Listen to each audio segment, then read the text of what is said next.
Assalamualaikum. Di sini saya akan membagi ilmu tentang bagaimana cara menghitung atau membagi hukum waris dalam perspektif Islam. Karena menurut saya hal ini sangat diperlukan bagi kita sebagai umat Islam. Nah, namun sebelum melanjut ke materi, saya akan menjelaskan dulu RPP atau Rencana Pelaksanaan Pembelajaran pada bab ini. Hukum waris sendiri merupakan materi yang diajarkan di kelas 12 SMK atau SMA. Baik, untuk tujuan pembelajarannya, melalui pembelajaran jarak jauh, peserta didik dapat mempraktekkan pelaksanaan pembagian waris dalam Islam dengan baik dan benar. Untuk kegiatan pembelajarannya, yang pertama kegiatan awal. Yang pertama itu pembukaan, yang kedua apersepsi, yang ketiga menyampaikan tujuan, yang keempat pembagian kelompok. Kemudian kegiatan inti. Kegiatan inti di sini yang pertama, peserta didik membaca teks bacaan tentang ketentuan waris dalam Islam. Kemudian yang kedua, peserta didik mengajukan pertanyaan tentang ketentuan waris dalam Islam. Yang ketiga, peserta didik menelaah ketentuan waris dalam Islam. Yang keempat, peserta didik berlatih melakukan praktik pembagian waris. Yang kelima, peserta didik menyajikan atau melaporkan hasil diskusi tentang ketentuan waris dalam Islam. Yang keenam, peserta didik dengan bimbingan guru menyimpulkan materi pembelajaran. Nah, kemudian kegiatan akhir dalam pembelajaran ini refleksi atau evaluasi. Dan kemudian menyampaikan tugas untuk pertemuan berikutnya. Nah, baiklah, untuk memulai pembelajaran kali ini, kita akan menyimak materi yang telah disediakan. Hitung harta waris dalam Islam. Ketentuan pembagian mawaris menurut Islam. Yang pertama, istri atau janda bila tidak ada anak atau cucu mendapatkan 1/4. Bila punya anak atau cucu mendapatkan 1/8. Yang kedua, suami atau duda bila tidak ada anak atau cucu mendapatkan 1/2. Bila punya anak atau cucu mendapatkan 1/4. Yang ketiga, anak perempuan sendiri tidak ada anak dan cucu lain mendapatkan 1/2. Dua anak perempuan tidak ada anak atau cucu lain mendapatkan 2/3. Yang keempat, anak laki-laki sendirian atau bersama anak atau cucu lain, laki-laki atau perempuan. Keterangan, anak laki-laki 2 kali lipat dari anak perempuan atau asobah ya, mendapatkan asobah. Nomor 5, ayah kandung bila tidak ada anak atau cucu mendapatkan 1/3. Bila ada anak atau cucu mendapatkan 1/6. Yang keenam, ibu kandung bila tidak ada anak atau cucu, 2 saudara lebih ayah kandung mendapatkan 1/3. Bila ada anak, cucu, 2 saudara atau lebih ayah kandung mendapatkan 1/6. Bila tidak ada anak, cucu, 2 atau lebih saudara perempuan tetapi ada ayah kandung mendapatkan 1/3 dari sisa setelah diambil istri atau suami. Yang ketujuh, saudara perempuan sekandung atau seayah sendirian tidak ada anak, cucu, ayah kandung mendapatkan 1/2. Yang kedelapan, saudara laki-laki sekandung atau seayah sendirian atau bersama saudara lain tidak ada anak, cucu, ayah kandung mendapatkan asobah setelah dibagi pembagian lain. Yang kesembilan, cucu atau keponakan menggantikan kedudukan orang yang menjadi ahli waris. Persyaratan berlaku sesuai dengan kedudukan ahli waris yang diganti. Sesuai yang diganti dudukannya sebagai ahli waris. Contoh kasus, seorang suami meninggalkan istri, anak laki-laki 2 orang, anak perempuan 1 orang, dan ibu. Harta yang dimiliki suami yang meninggal sebanyak 600 juta. Berapa masing-masing bagian bagi ahli waris? Jawaban, Istri 600 juta dikali 1/8 sama dengan 75 juta. Ibu kandung 600 juta dikali 1/6 mendapatkan 100 juta. Sisanya 425 juta itu bagi anak laki-laki 2 dan 1 anak perempuan, berarti dibagi 5, laki-laki 2 bagian, masing-masing perempuan 1 bagian. Lihat, 425 juta dibagi 5 sama dengan 85 juta. 2 anak laki-laki masing-masing mendapatkan 170 juta, sedangkan 1 anak perempuan mendapatkan 85 juta. Terima kasih. Nah, tadi sudah mendengarkan materi yang saya ulas di PowerPoint. Nah, sekarang kita akan ulas kembali studi kasus tentang pembagian bab waris di masyarakat. Sebagai contoh, ada seorang suami yang meninggalkan istri, ibu kandung, 2 anak laki-laki dan 1 anak perempuan. Bagi istri itu warisannya 1/8. Kemudian bagi ibu kandung itu dapat 1/6. Nah, 2 anak laki-laki dan 1 anak perempuan itu adalah asobah atau sisa dari pembagian istri dan ibu kandung. Sebagai contoh, seorang suami meninggalkan harta senilai 600 juta. Kemudian bagi istri 600 juta dikali 1/8, berarti istri dapat 75 juta. Sedangkan bagi ibu kandung itu kan 1/6 ya. Jadi 600 juta dikali 1/6 berarti ibu kandung dapat 100 juta. Nah, sisanya baru untuk 2 anak laki-laki dan 1 anak perempuan. Totalnya berarti untuk anak laki-laki kan jadi sisa dari hasil penjumlahan ibu dan istri itu dibagi 5, 2 untuk anak laki-laki yang 1 orang, 2 lagi untuk anak laki-laki 1 orang, nah 1 bagian untuk anak perempuan, jadi 5 ya. Nah, totalnya untuk anak perempuan 85 juta, untuk anak laki-laki 85 juta dikali 2 berarti 170 juta masing-masing anak laki-laki, begitu. Nah, bagaimana ulasan tentang pembagian waris tadi? Mengerti nggak? Ayo, kita harus sama-sama belajar ya tentang hukum atau pembagian bab waris, karena emang sangat sulit sekali gitu ya, baik itu ketika di kelas mengajar ataupun di masyarakat itu emang sulit sekali menghitung-hitungan bab waris gitu ya. Sebagai contoh tadi nih ya, tadi itu kita bahas tentang ibu-ibu, kok kenapa ya laki-laki 2 bagian, perempuan 1 bagian. Apakah kita sebagai perempuan marah? Oh, nggak boleh ya, kita nggak boleh marah. Saya pun seorang perempuan, tapi dengan ketentuan bahwa kita kebagian 1 bagian, nggak apa-apa. Allah adil nggak? Adil ya. Mana mungkin Allah menentukan sesuatu kalau tidak ada manfaatnya? Itu pasti adil.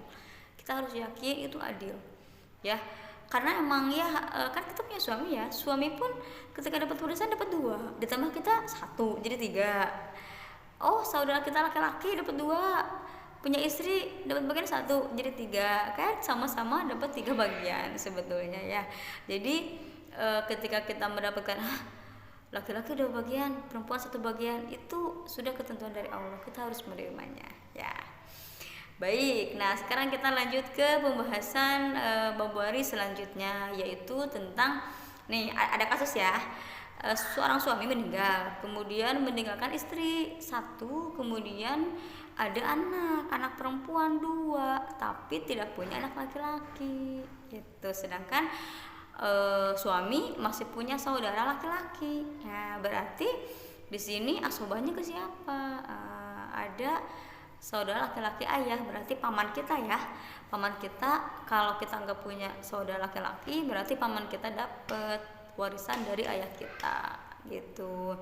Sebagai contoh, ada seorang suami hartanya 900 juta, istri berarti 1/8, 900 juta dibagi 1/8 dikali 1/8 berarti dapat 112.500.000. Kemudian untuk 2 anak perempuan itu 2/3. 2/3 itu berarti dari 900 juta itu dapat 600 juta. Berarti masing-masing anak perempuan itu dapat 300 juta.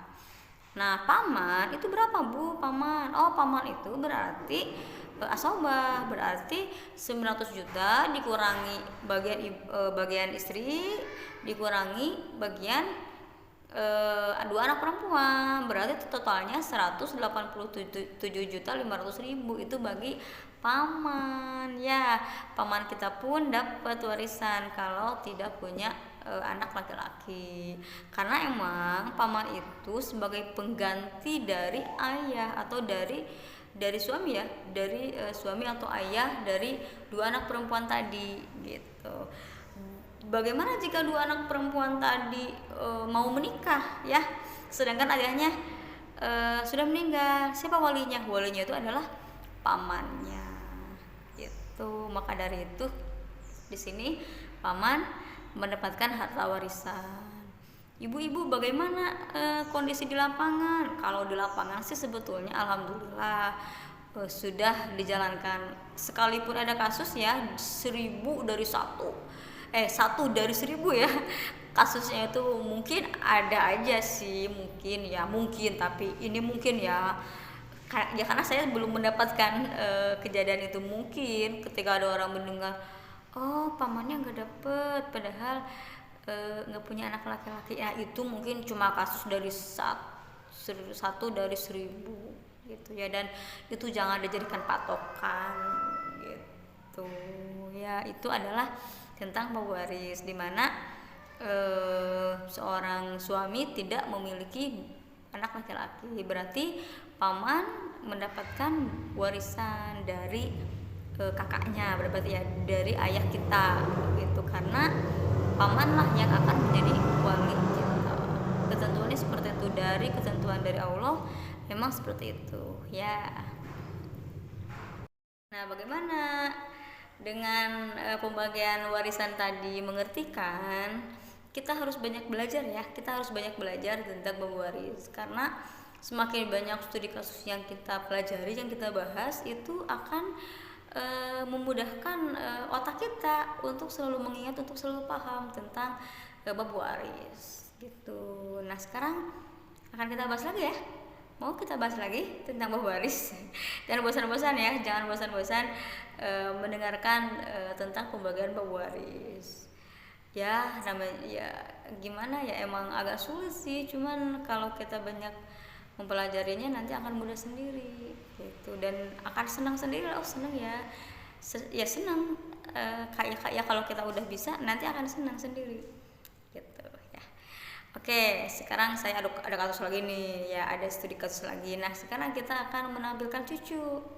Ibu, kenapa cucu dapat? Dari mana? Kok bisa ya cucu dapat? Nah, jadi gini, seorang suami meninggalkan istri.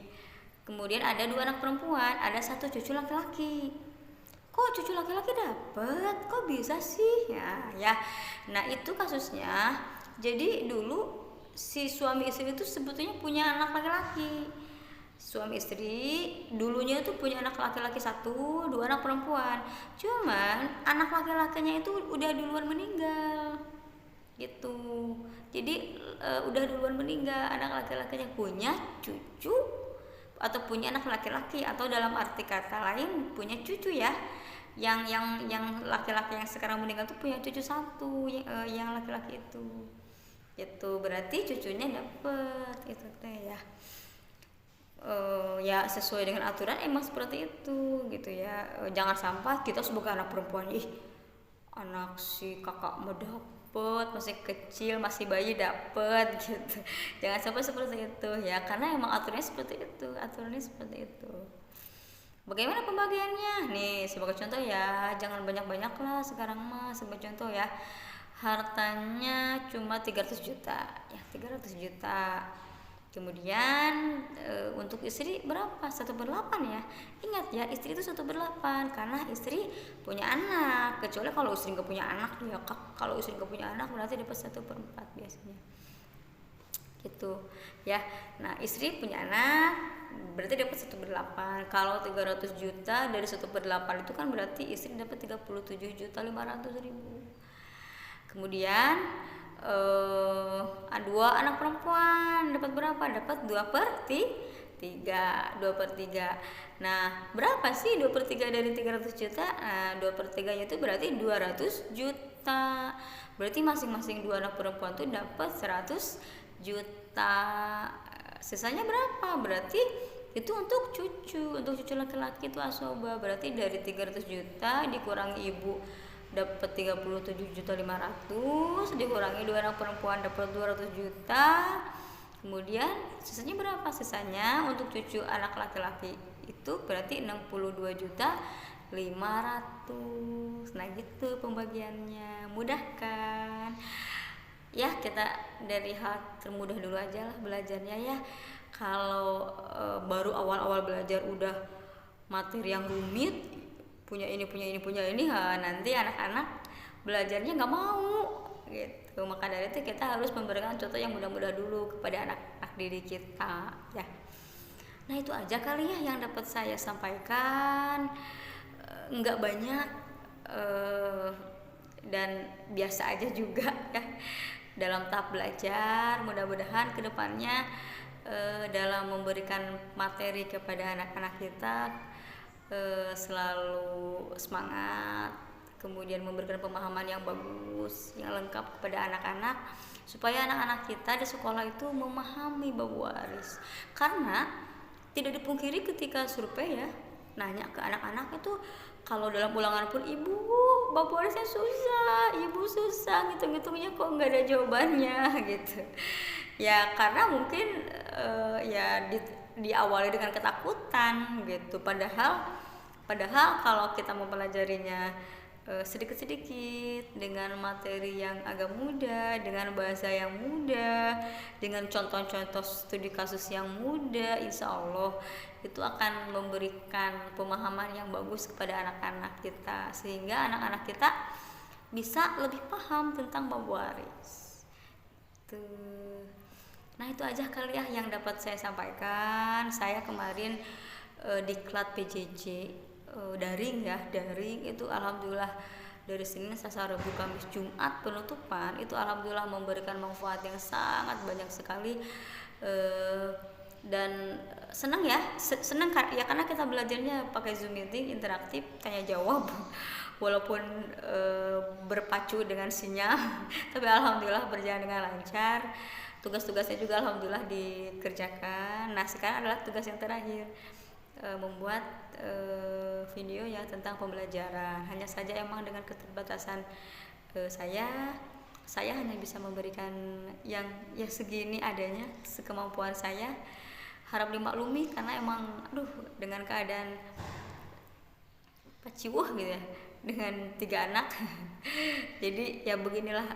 Mudah-mudahan bermanfaat. Intinya mudah-mudahan bermanfaat, mudah-mudahan materi yang saya sampaikan itu mengena di semua orang yang mendengarkan video saya. Akhirul kalam, wassalamualaikum warahmatullahi wabarakatuh.